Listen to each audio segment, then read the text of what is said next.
పెట్టుడు మీసం మీసం కాదు, ఎప్పుడైనా ఉసిపోవచ్చు. పెంచిన కొడుకు కొడుకు కాదు, ఎప్పటికైనా కన్నోళ్ళ దగ్గరికి పోవచ్చు అన్నట్టు కాపీ కొట్టిన పార్టీ ఎప్పటికీ పార్టీ గానే కాదు. బతికి బట్టగట్టుడు, బతుకులు మార్చుడు కష్టం.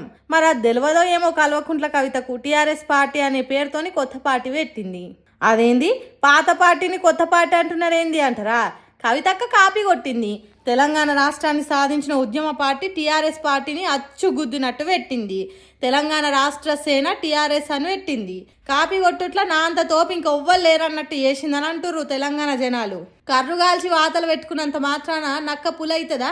టీఆర్ఎస్ అని పేరు పెట్టుకున్నంత మాత్రాన అప్పటి టీఆర్ఎస్ పార్టీ చేసిన పోరాటాలు కవిత టీఆర్ఎస్ పార్టీ ఖాతాలో పడతాయా? అయినా ఈ కాపీ కొట్టే బుద్ధి ఏందక్క?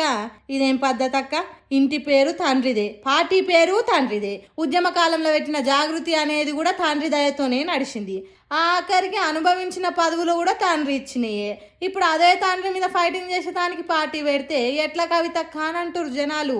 అంటే సొంతంగా ఏ ఆలోచన చేయలేదు, కవిత ఏది సొంతంగా సాధించలేదు అని అంటున్నారు. ఏమనంటే కేసీఆర్ మారిండు, మన మనిషి కాదు అని అంటున్నావు. 10 ఏళ్ళల్లో ఎన్నట్టు రాని ఆలోచన ఇప్పుడే ఎందుకు వచ్చిందక్క? మారింది కేసీఆరో కవితో తెలుస్తున్నది అని అంటున్నారు. కాపీ కొట్టి పెట్టిన పార్టీకి సభ పెట్టి కన్న తండ్రి కేసీఆర్ సార్ను పరిణతి లేకుండా మాట్లాడుతుండని మాట్లాడినందుకు బగబగ మండుతున్నారట తెలంగాణ జనాలు. నీకున్న ఆ మాత్రం పరిణతి, తెలివి, జ్ఞానము, బుద్ధి తండ్రి నుంచే వచ్చిందనేది మర్చిపోయి మాట్లాడితే ఎట్లా కానంటుర్రు. పరిణతి లేకుండానే నిన్ను ఎమ్మెల్యేని చేసిండా? పరిణతి లేకనే నేను ఎంపీని చేసిండా? కష్టకాలంలో తండ్రి పక్కకుండి పార్టీ బాగుపడే పనులు చేయాలి కానీ తండ్రికే పోటీగా పార్టీ పెడితే ఎట్లా కానంటుర్రు. కేసీఆర్ సార్ లేకుంటే నువ్వు ఎవలో తెలంగాణ జనాలకే తెలియకపోయేది. ఆసోంటిది నువ్వు కేసీఆర్ సార్ను అనేంత పెద్దదానివైనవా? సరే పార్టీ పెట్టుకుంటే పెట్టుకో, కానీ సొంత లాభాల కోసం, పగలు ప్రతీకారాల కోసం, తొత్తుల తిరగ పని చేయడం కోసము, పదవుల కోసం పెట్టిన పార్టీలు ఎన్నో పుట్టినాయి, మాటిలా కలిసినాయి. కేసీఆర్ సార్ అన్నట్టు పార్టీ పెట్టుడు అంటే ఆషామాషి కాదు.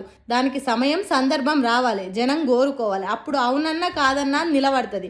అంతేగాని ప్రజల ఎజెండా లేకుండా, జనం బాగు కోరుకోకుండా, ఓ సిద్ధాంతము పాడు లేకుండా దేని మీదనో ఆశ కొద్ది పార్టీ పెట్టొద్దు. అది లొటపెట పెదవులకు నక్క ఆశ పడ్డట్టే అయితే తప్ప ఇంకోటి కాదన్నట్టు మాట్లాడుతురు తెలంగాణ జనాలు. మరి చూడాలి ఏ పార్టీ పొడుగెళ్ళుతుందో, కవిత పెట్టిన టీఆర్ఎస్ పార్టీ ఏం జరుగుతుందో అనేది.